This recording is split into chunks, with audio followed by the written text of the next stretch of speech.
Hey, it's MC Breeze again, and I'm sitting here chilling in Video Central working on my movie, The Dark Things. Uh, my man Maurice from the Netherlands. I love the Netherlands. If I could, I need to learn to love how to say it.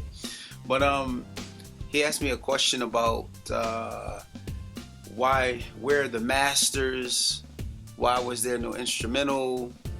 And mastering track, different things that happen when you make a piece of vinyl.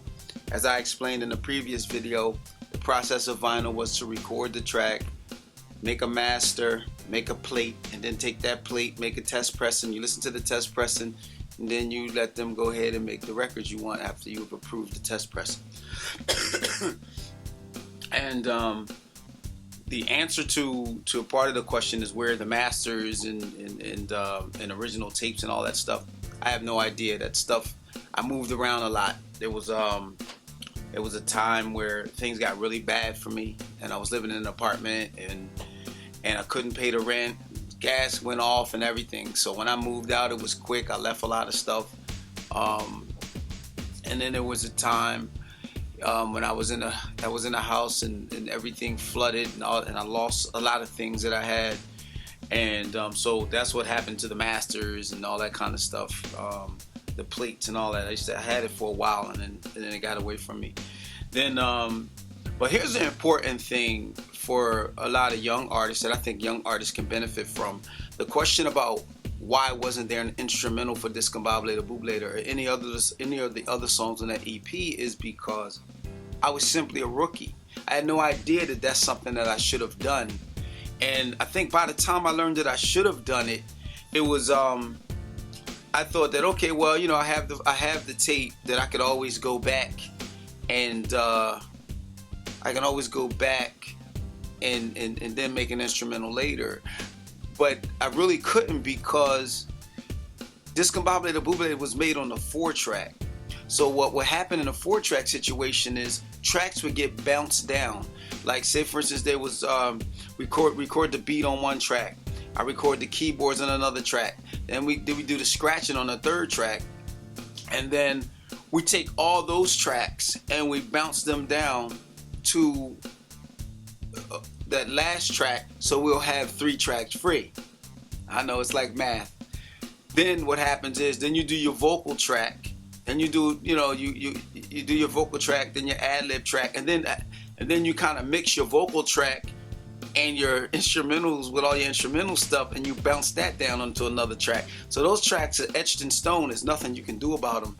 So you can't really separate the vocal from the music because you're dealing with 4 tracks. And as you bounce and bounce and bounce, you take those 4 tracks and you might have recorded 8 times.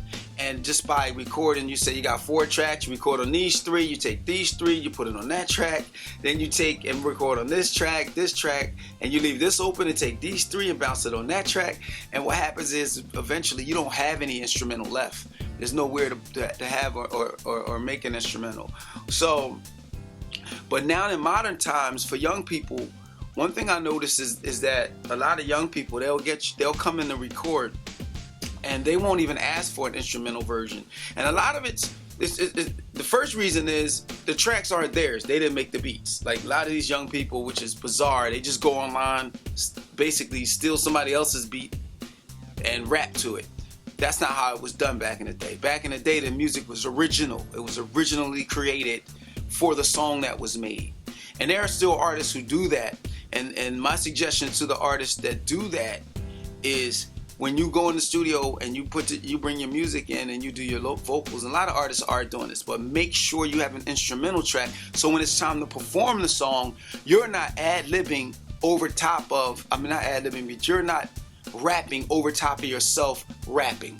It sounds very unprofessional, and so you really want to kind of have yourself the original version. If you can get it done in the studio, you tell a guy, look, man, if you got an arrangement, you did a hook, the whole 9, tell him to give you an instrumental with just the hook in it, so that you can go, and when you pop your song in and it's time for you to record, you can do your vocals clean, and not be lip syncing over top of your O vocal or screaming over top of your O vocal.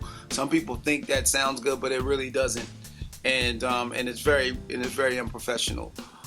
So in terms of an instrumental for Discombobulator, which is an answer to Maurice's question as well, I do have an instrumental of Discombobulator. We basically redid it, and I actually redid it twice. I remember it was an interesting story. I used to date Left Eye. She's a good friend of mine, and I remember I was teaching her how to program beats and the whole nine, and around that time, that was probably in '88. That's when I made the first instrumental Discombobulator, because I didn't want to be rapping over top of me, over the lyrics.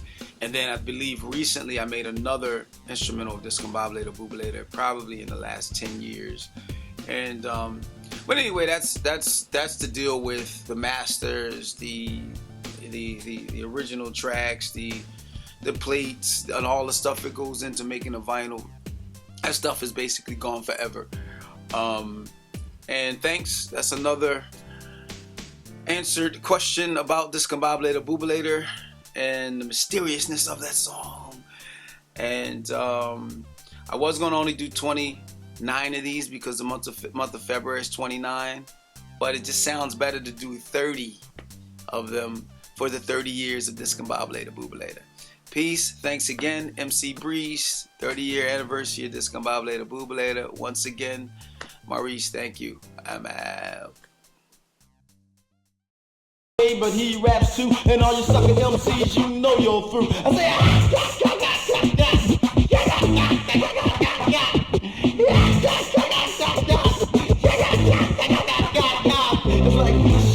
like this, y'all, like this, y'all, like this, y'all, this, y'all, this, y'all, that, y'all, that, y'all, that, y'all, that, y'all. Keep it on, keep it on, keep it on, keep it on, keep it on, keep it on.